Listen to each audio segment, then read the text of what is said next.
Hello les gens. Comment ça va? Bonne année! Oui, je commence la vidéo comme ça. J'ai l'impression que ça va un peu nous porter la poisse de dire bonne année, mais bon, on croise les doigts, on touche du bois, ça va bien se passer. Il y a peu de chances pour que ça soit pire que 2020 quand même. Enfin, j'espère.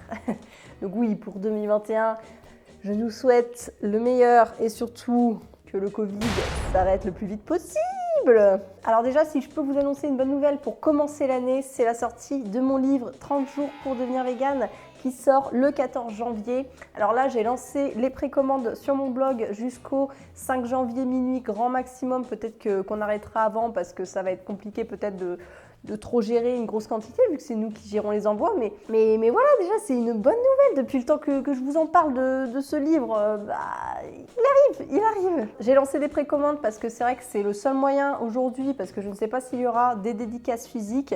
Donc c'est le seul moyen que j'ai pour vous dédicacer des exemplaires. Et pour vous remercier de passer par mon blog, vous aurez une recette exclusive en cadeau. Après, c'est pas grave si vous loupez les précommandes parce que comme je dis, il sera en vente le 14 janvier. Je vous ferai d'ailleurs une vidéo ce jour-là pour vous donner un peu toutes les infos sur le livre, où on le trouve précisément selon les pays francophones, parce que ça, j'ai pas encore l'info. Voilà, j'ai hâte. Pour résumer, donc on est sur un livre de recettes quand même principalement, avec 60 recettes, plus de 60 recettes, dont 90% sont des recettes exclusives que vous ne retrouvez pas sur le blog, sur la chaîne.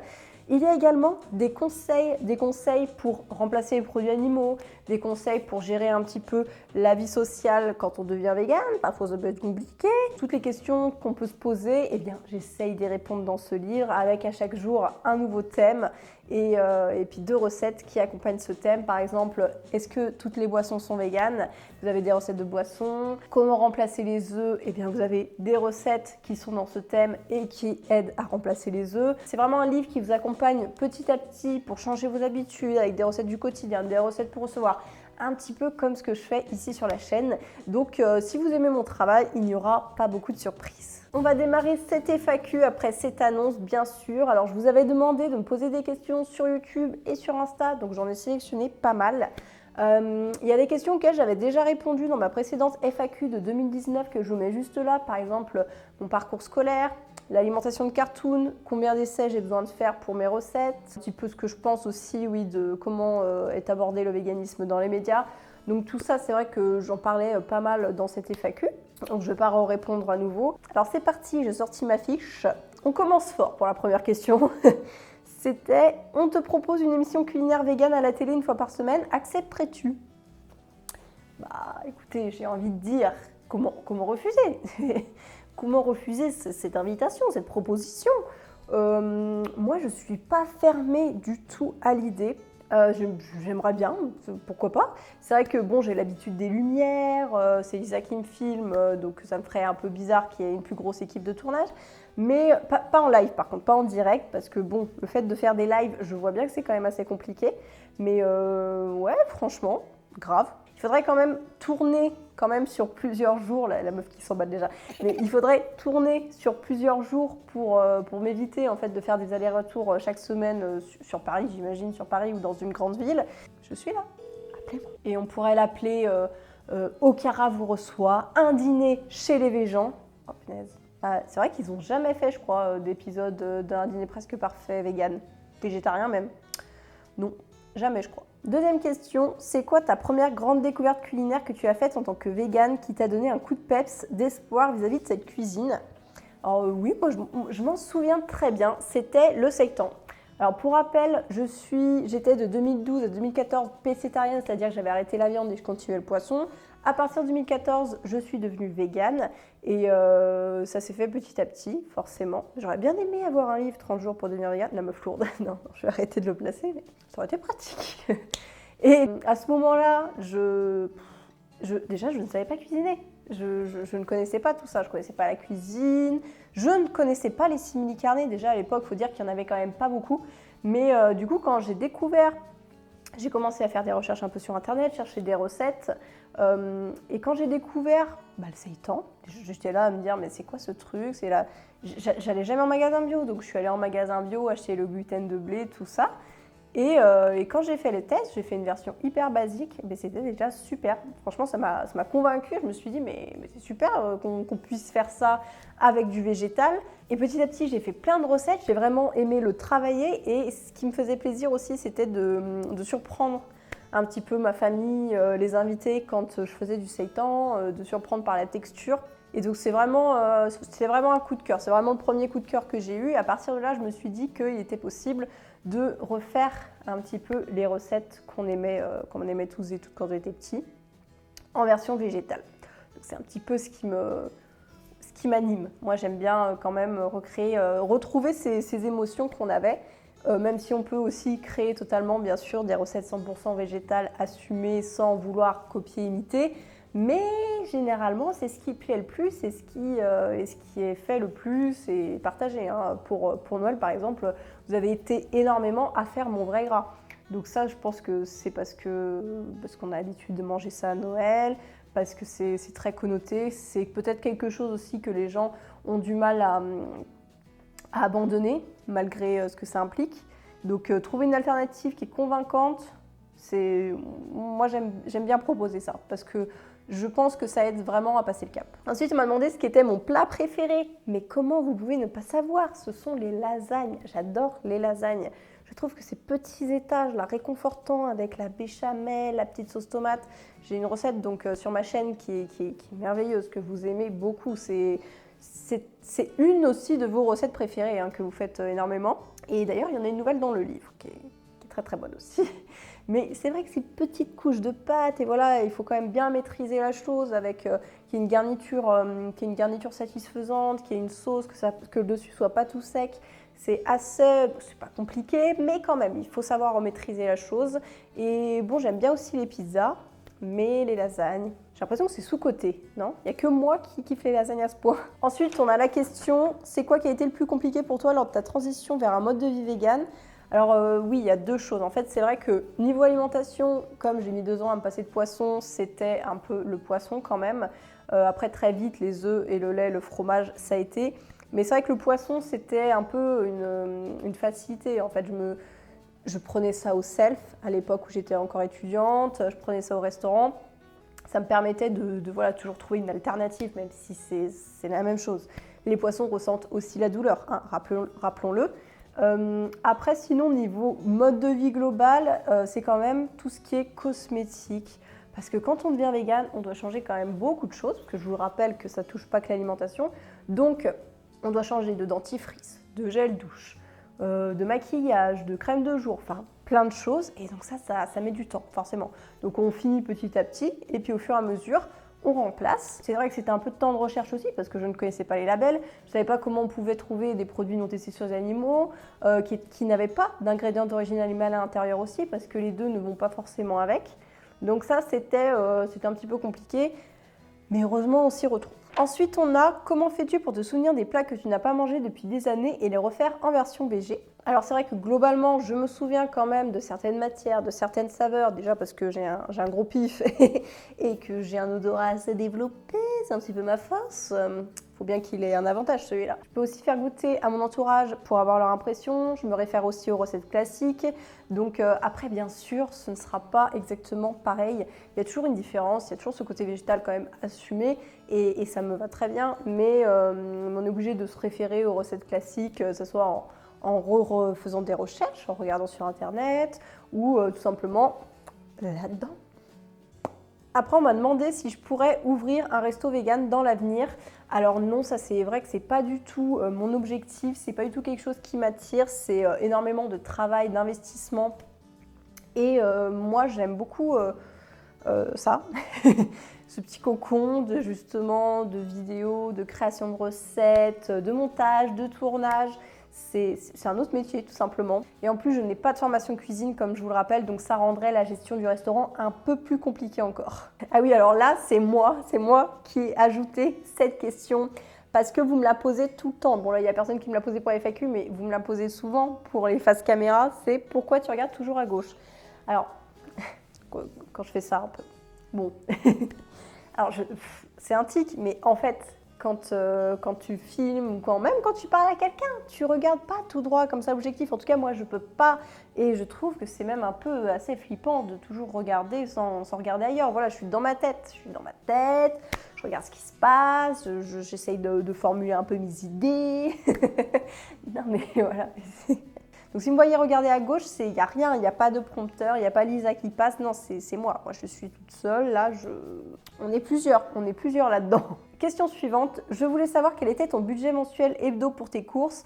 J'ai remarqué que le prix de mon panier a augmenté depuis que j'ai drastiquement réduit les produits animaux. Des astuces pour le réduire? Alors moi, c'est vrai que mon budget course n'est pas du tout significatif, comme j'ai besoin d'avoir du stock pour faire des tests, pour créer. Et avec mon métier, il a augmenté. Donc voilà, c'est deux raisons différentes. Par contre, si le tien a augmenté, c'est certainement parce que tu achètes plus de produits transformés ou des simili-carnés, c'est principalement ce qui coûte cher dans l'alimentation végétale. Tout ce qui est produits de base comme pommes de terre, riz, pâtes, coulis de tomates, même des légumes qui ne sont pas forcément en bio d'ailleurs, qui peuvent être achetés en conventionnel si ton budget ne le permet pas. Tout ça, c'est quand même accessible. Et d'ailleurs, j'avais fait une vidéo sur ce sujet-là pour des astuces petit budget. Après, on a la question pour les Belges. Tu penses venir une fois en Belgique pour une rencontre abonnée ou un truc du genre?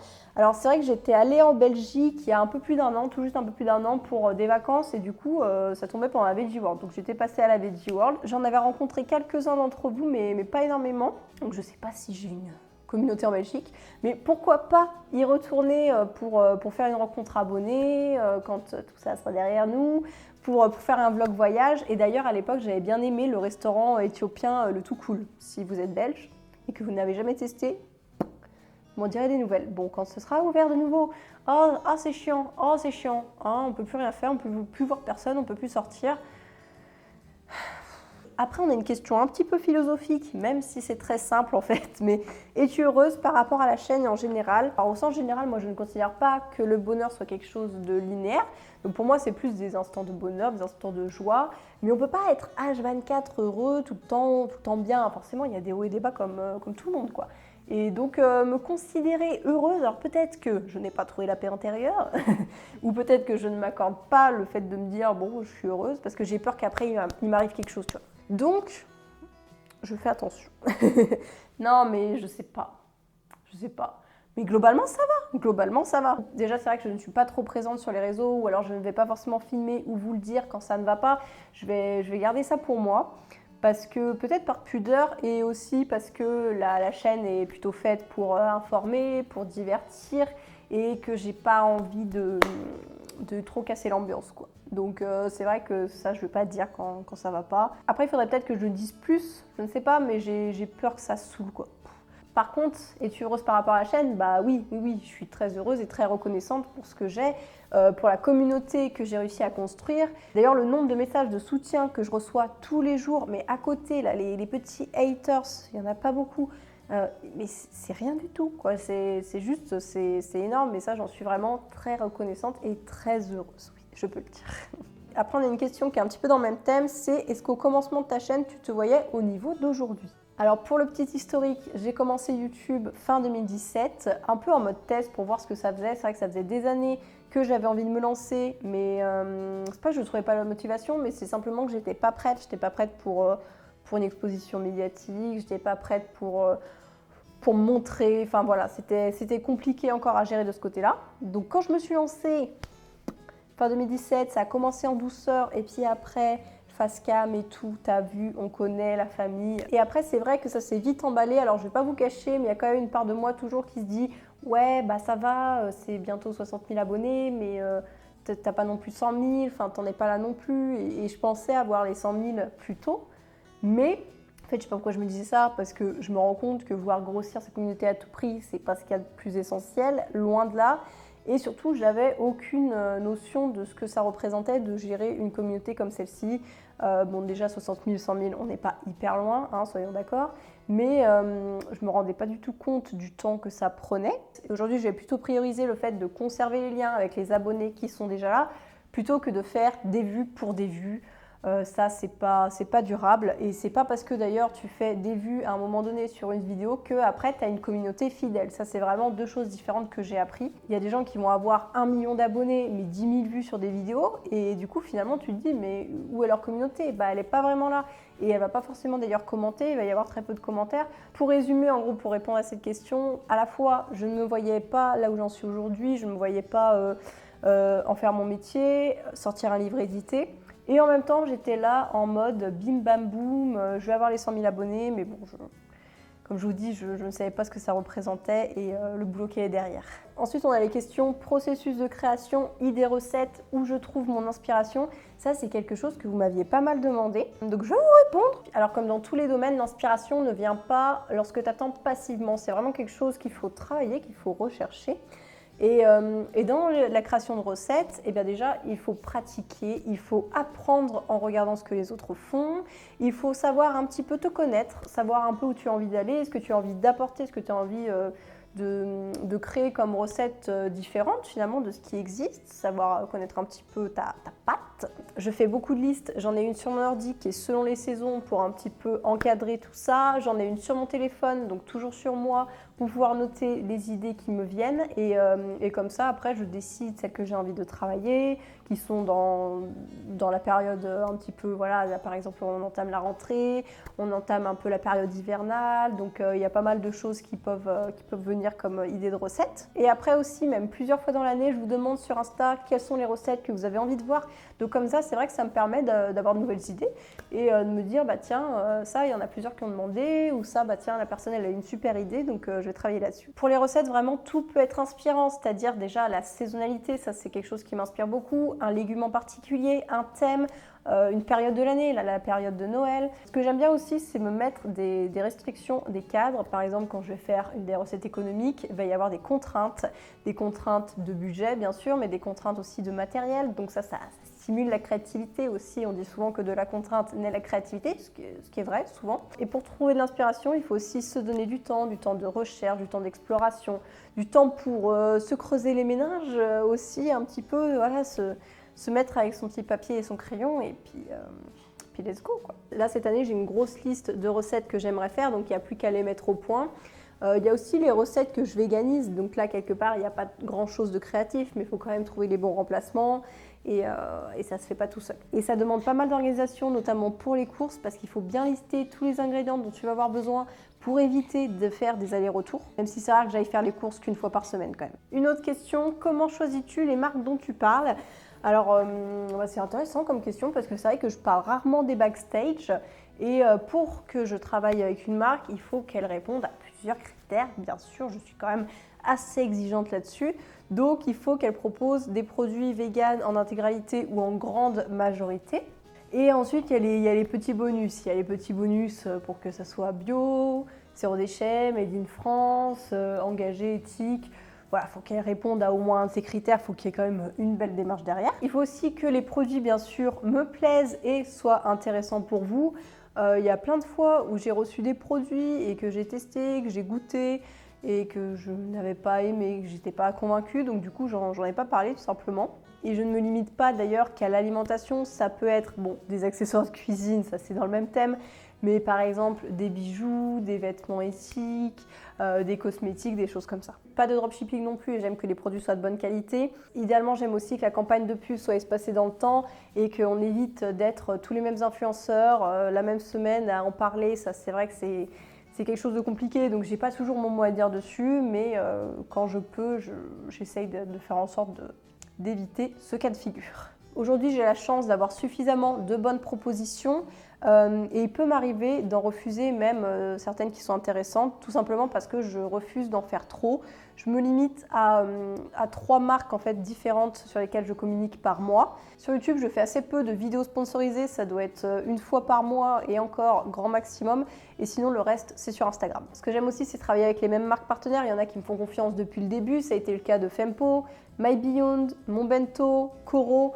Donc ça, ce sont des marques que vous avez vues régulièrement par ici. Ça, c'est vrai que c'est ce que je préfère, d'éviter d'avoir toujours de nouvelles marques et tout à montrer, et puis plutôt créer des vrais collaboration dans le long terme. À côté, je parle d'ailleurs aussi de certaines marques qui ne sont pas sponsorisées, mais de toute façon, quand c'est sponsorisé, je vous l'indique toujours, il n'y a pas de souci. Bon, je sais que ce système n'a pas forcément bonne presse parce que j'imagine qu'il y en a qui en ont trop abusé.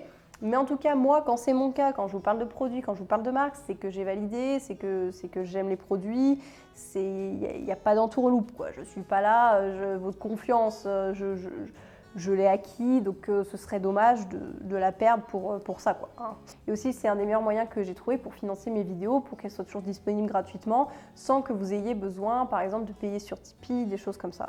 Ou que j'ai besoin aussi de sortir des programmes régulièrement, donc je trouve que finalement, quand on équilibre la balance, quand on ne fait pas trop de placements, quand on garde une grosse proportion de contenu gratuit, c'est intéressant pour tout le monde. Voilà. Mais dans l'ensemble, vous êtes quand même une grosse majorité à bien réagir à la pub, donc ça c'est chouette. Ce que je vous encourage à faire aussi, quand vous suivez un créateur de contenu, que vous aimez son travail, c'est de liker sa publication, si ça vous intéresse bien sûr, mais de liker la publication qui est aussi sponsorisée.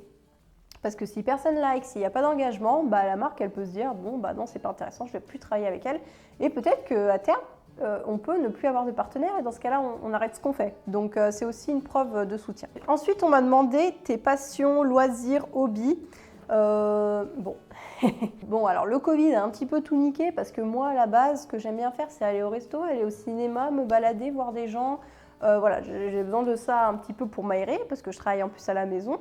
Donc c'est vrai que cette année, je me suis dit, qu'est-ce que je vais faire? Qu'est-ce que je vais faire? Je vais me mettre au puzzle. J'ai pas très envie. Là, je sens que je vais me faire des ennemis dans la communauté de Julie de Friendly Beauty. Il y en a qui vont me dire, mais si, mets-toi au puzzle, vas-y, lance-toi. Non, je pense pas que ça soit mon truc, hein. Franchement, les jeux vidéo, j'ai essayé, mais comment vous dire? Moi, je suis accro, là. Vous m'installez Angry Bird ou Wario, je suis comme une dingue. Donc du coup, je me limite. Dernièrement, je me suis quand même remise à lire un petit peu. Alors moi, je lis pas des romans, je vais plutôt lire des essais de lutte sociale, des trucs un peu engagés, des BD aussi, j'adore les BD, mais des BD du style les culottés de Pénélope Bagieux, vous voyez un peu le style féministe et tout ça, on adore. Et je cuisine beaucoup, du coup je fais un truc que j'ai toujours fait jusqu'ici, que j'aime bien, qui fait à la fois partie de ma passion et de mon métier. Mais bon, c'est vrai que de toute façon, j'ai quand même un métier passion et je passe beaucoup de mes journées, même souvent mes week-ends dessus. Donc parfois, hein, pour tout vous dire, mon hobby, ça va être série Netflix, quoi, hein, tout simplement. Donc juste un truc qui me fait penser à autre chose, et puis voilà. Maintenant, j'ai une question touchy, enfin, pas vraiment, mais c'est une question qui revient souvent, c'est quand est-ce que tu nous présentes Lisa? Alors Lisa, donc c'est la femme qui partage ma vie et qui m'aide beaucoup sur cette chaîne, et elle ne souhaite pas donc apparaître sur la chaîne, je pense que vous en doutez, mais si ça avait été le cas, elle serait venue faire un coucou depuis bien longtemps. Moi-même, je ne suis pas forcément favorable à l'idée de partager mon couple sur les réseaux sociaux. Surtout qu'apparemment, à partir du moment où on s'expose, on accepte la critique, donc ça va aller. Ça va aller, on va s'épargner ça pour notre santé mentale.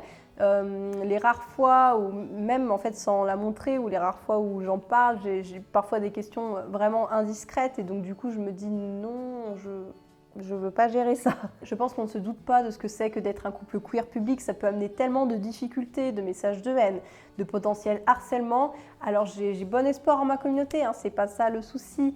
Je sais que dans une grande majorité, vous serez bienveillants et que ça ira, mais sauf qu'Internet dépasse ce cercle. Il faut savoir que les vidéos peuvent être vues par tout le monde, hein. D'ailleurs, je ne parle pas trop souvent de ma vie privée, mais on a déjà eu des soucis par rapport à notre couple dans la vie perso. Donc se rajouter ça, non merci. À côté de ça, d'ailleurs, Lisa a sa société à gérer dans le domaine de l'environnement. Ça fait 10 ans qu'elle a fondé sa boîte et c'est une vraie working girl, hein. Elle ne s'arrête jamais, c'est pas une capricorne pour rien. Du coup, gérer en plus une présence médiatique avec ses impératifs, c'est juste impossible pour elle. Clairement, elle a pas le temps pour ça. Et d'autant plus qu'elle travaille avec des grands groupes, donc comme vous imaginez, sa vie perso ne peut pas vraiment être rendue publique. Aimerais-tu faire des vidéos de cuisine avec d'autres youtubeurs?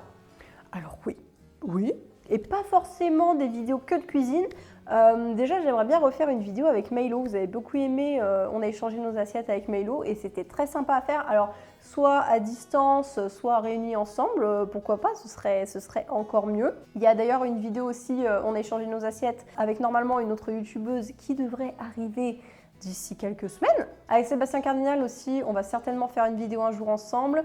Moi, j'aimerais bien, Seb, si tu me regardes, une vidéo challenge de l'extrême. Alors trouve-moi un truc pas trop piquant, là, pas trop non plus des bretzels. J'ai tous les Alsaciens qui vont partir. Parce que je vous avais énervé quand j'ai fait un reel en montrant des bretzels, mais vous savez, les petits bretzels d'apéritif sec, là, pas les bretzels à brioche tout frais, ça c'est bon. Mais les petits bretzels d'apéritif tout sec, bon, franchement, quand il y a ça à table, c'est vraiment que j'ai plus rien à manger. Je suis désolée de le dire. Donc si tu veux, on se fait un challenge de l'extrême en train de manger des bretzels. Non, mais voilà, il faut qu'on trouve aussi les idées, le temps de se réunir et de faire un truc qui vaille le coup. C'est ce qu'il avait répondu dans sa dernière FAQ, mais je partage totalement cette idée. L'idée, c'est d'avoir quand même une vidéo sympa. Prochaine question. Faut-il manger en plus grande quantité quand on est vegan que quand on est omnivore? Intéressant. Tout dépend de ce que tu manges parce qu'il faut dire que la viande est assez satiétogène. Mais si tu ne manges pas que des fruits et des légumes, ça devrait bien se passer. Il faut bien sûr équilibrer ça, rajouter des légumineuses qui sont satiétogènes aussi, qui vont te combler et apporter de bonnes choses, des fibres, des protéines. Légumineuses, rappelons-le, il y a les lentilles, le soja sous différentes formes, les haricots, haricots rouges, haricots noirs, les pois chiches. Et en devenant vegan, on ne renonce pas non plus aux sources de gras. Je pense notamment aux oléagineux ou aux purées d'oléagineux qui sont plus faciles à intégrer dans son alimentation, qui vont te permettre de ressentir la satiété, d'apporter un bon quota calorique sans devoir augmenter considérablement ton bol alimentaire avec des légumes vapeur. On n'est pas obligé d'avoir toutes nos calories comme ça. Alors là, il y en a qui ont de l'imagination. On m'a demandé mon top 3 des épices sous-estimées. J'aime ça. Alors je dirais déjà le galanga, qui est un petit peu comme le gingembre, mais moins piquant, avec une saveur qui est différente. Moi franchement, j'adore le galanga. C'est sous-estimé le galanga. On ne le trouve pas de partout. Moi, j'arrive à le trouver en magasin bio de la marque Cook. Après, j'ai pensé aussi au sumac. Vous savez, une épice qu'on met dans le mélange za'atar, le mélange libanais, et qui a un petit goût comme ça, acidulé, fruité, que j'aime beaucoup. Il y a aussi le paprika fumé ou même le piment de la Vera qui est encore différent, qui est plus parfumé, qui est revenu, qui est un petit peu plus à la mode ces derniers temps, mais qui est quand même difficilement trouvable. Donc voilà, je trouve que quand même ça reste une épice sous-estimée qui donne bien sûr un goût de fumée à plein de choses. Alors oui, le sumac, je n'ai pas précisé, mais je vais pas trop le cuire. Je vais plutôt l'utiliser dans les salades parce que ça amène un petit côté, donc je disais acidulé, donc un petit peu vinaigré comme ça. Donc par exemple, l'été, salade de concombre, tomates avec du sumac, un peu d'oignon frais. Ça, c'est une merveille, de l'huile d'olive, bien sûr. Et donc, paprika fumé, on peut le mettre dans toutes les choses qui nécessitent d'avoir un goût fumé. Par exemple, si on fait un chorizo vegan, on met du piment de la Vera. Donc, on va en mettre là-dedans, on va en mettre dans les sauces. Si vous faites des légumes rôtis avec un petit goût fumé, vas-y, on s'emballe. Tu as toujours dans ton placard frigo, même en vacances. Alors là, vous allez être déçus, parce que là, vous allez dire, le tamari et le miso, moi je sais. Et ben non, bah quand même, en vacances, je vais pas emmener ça, quoique. Mais ça, tout simplement les fruits parce que en fait je vais en emmener souvent en vacances justement pour avoir un snack à intégrer un petit peu healthy, non mais voilà, avoir un truc un petit peu sympa, un peu de fraîcheur à manger. Et quand j'en ai plus dans mon frigo, je sais que c'est à ce moment-là qu'il faut aller faire les courses. Globalement, bon, y a d'autres choses qui me font dire qu'il faut aller faire les courses. Mais quand j'ai plus de fruits, je suis pas contente. Et puis j'en ai aussi toujours au congélateur. Je vais avoir des fruits rouges. Acceptes-tu de manger à une tablée où il y a de la viande? Alors oui, mais ça m'arrive quand même assez rarement parce que j'ai la chance d'avoir soit des amis qui me font à manger végétalien, soit, vous me connaissez, vous en doutez, je pense, soit j'emmène ou je reçois. Voilà, de part aussi le fait que j'aime cuisiner et puis pour faciliter un peu la vie, pour que ce soit plus simple pour tout le monde. Mais dans les repas de famille, bien sûr, ça arrive encore qu'il y ait de la viande, des produits animaux sur la table. Mais pour conserver le lien avec les personnes qui t'entourent, je t'invite à ne pas renoncer à ça. Après, si c'est vraiment quelque chose qui est compliqué pour toi, ce que je comprends totalement, ce que tu peux faire, c'est en parler aux personnes et essayer de voir si, quand tu es là, on ne peut pas faire un repas 100% végé pour tout le monde, pour que ça ne soit pas source de conflit compliqué. Parce que l'avantage des repas végétaliens, c'est quand même qu'ils sont censés convenir à tout le monde. Et aussi aux intolérants, au lactose, aux œufs. Donc ça fait quand même beaucoup de monde qui peut être content. Et les omnis aussi peuvent manger végétalien, un repas une fois de temps en temps, ça va pas leur faire de mal, au contraire. Mais après, si tu vois que la personne, elle est fermée à cette idée, qu'elle n'a pas eu le déclic, qu'elle n'a pas envie de changer ça, bon bah, il faut pas la brusquer et il faut accepter la situation. Comment fais-tu pour garder ton calme lorsqu'on te critique sur le véganisme? Comme dirait Rogelio dans Jane the Virgin, n'oubliez pas que c'est mon mentor, je l'ai toujours en fond d'écran, ça n'a pas changé.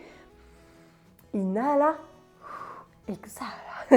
Alors ça dépend vraiment du contexte. Si c'est lié à un manque de connaissances sur le sujet, bah, je vais prendre le temps d'expliquer, il n'y a pas de souci. Ça peut être aussi une critique un peu par rapport à tout ce qu'on entend. Bon, ça peut être justifié quelque part. Mais ça peut être aussi tout simplement une personne qui veut rien savoir, qui est fermée. Donc dans ce cas-là, je passe à autre chose.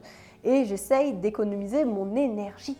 C'est vrai que c'est ce que j'essaye de me dire quand une personne est agressive, c'est que c'est pas contre nous, c'est qu'il y a tellement d'informations contradictoires sur le sujet du véganisme, ça peut aussi la mettre dans une situation inconfortable par rapport à ce qu'on lui a inculqué, par rapport au fait qu'on ait toujours dit qu'on ait eu besoin de manger de la viande, d'avoir des protéines de cette façon, qu'on était au sommet de la chaîne alimentaire et que du coup on pouvait potentiellement exploiter et tuer tous les autres êtres vivants sur cette planète.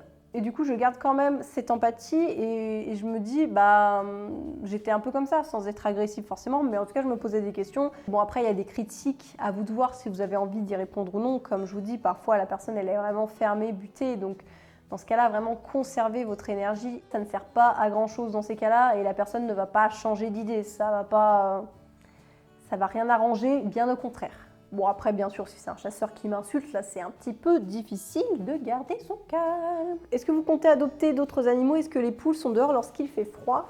Alors non, c'est pas prévu. Cartoon il est assez exclusif, il est pas très polyamour. Il aime pas les chats. Et moi j'aurais bien voulu adopter un chat, mais en plus on habite à côté d'une départementale. Et il y a eu des accidents, il y en a souvent dans le coin, donc ça donne pas des masses envie. Après pour tout ce qui est autre chien, bah ça rajoute quelque chose, hein. Avoir 2 chiens, c'est quand même pas rien. Pour les poules, on n'a pas non plus l'intention d'en adopter d'autres. Déjà 4, c'est bien, elles ont la place. Elles sont en cohésion un petit peu et ça a été compliqué déjà qu'elles venaient du même endroit. Si vous rajoutez une nouvelle poule, ça va être la bagarre. Les séances de piquage, c'est moi la chef, là, la hiérarchie des poules. C'est hyper compliqué hein, à gérer hein, les poules. Hein. Il faut vraiment il faut être à l'écoute hein, parce que ça peut très mal se passer et être très violent. Est-ce que les poules restent dehors quand il fait froid? Alors ça, c'est une bonne question parce que finalement, hein, qu'est-ce qu'on en sait vu qu'elles sont tout le temps dans des hangars encaissées les unes sur les autres?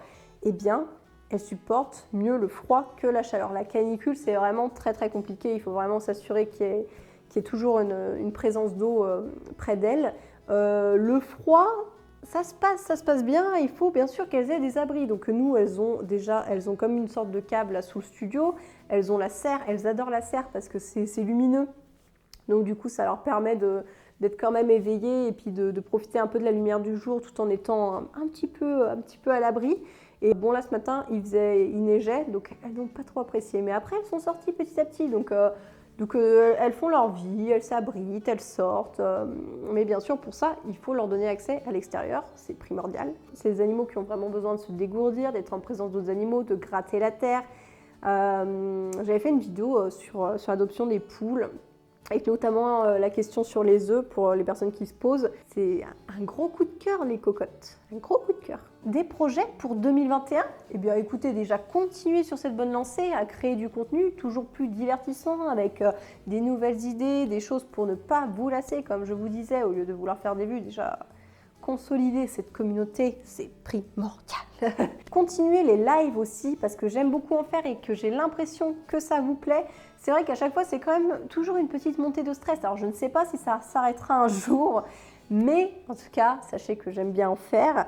La dernière fois, d'ailleurs, on était presque 500 pour le vrai gras, ce qui est beaucoup. J'aimerais continuer les vlogs voyages, mais bon, déjà d'une, c'est un peu compliqué étant donné la situation. Mais je me questionne parce que j'ai l'impression que vous êtes moins réceptifs à ça. Et ça me demande plus d'argent, mais aussi plus de temps.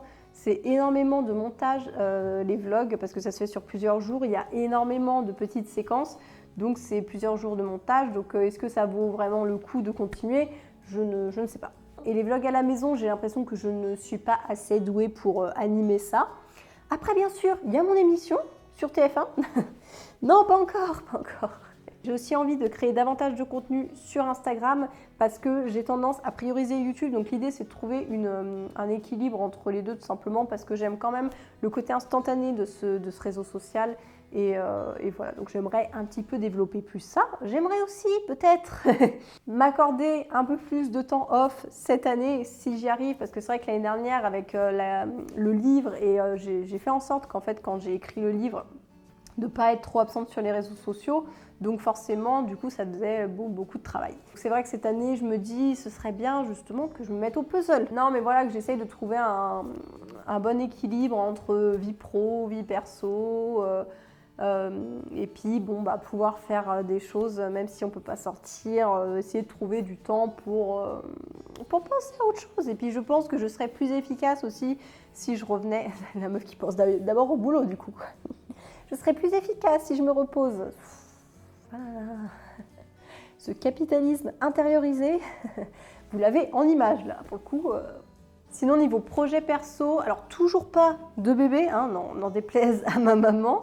D'ailleurs, si vous voulez, je vous ferai une vidéo un jour hors série sur le fait de ne pas vouloir d'enfant parce qu'il y a pas mal de choses à dire. Et on va continuer la rénovation de la maison parce qu'on avait mis pas mal de petites choses en stand-by. Il y a notamment une baignoire qui est à moitié installée, là, c'est n'importe quoi.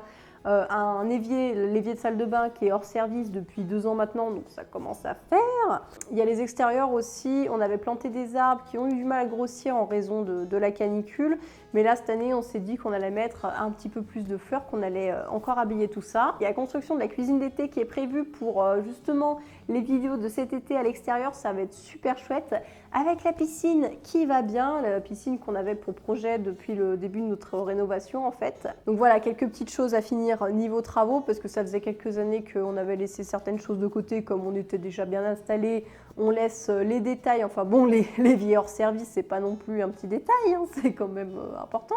Et bien c'est la fin de cette vidéo, c'est sur cette question que la FAQ s'achève.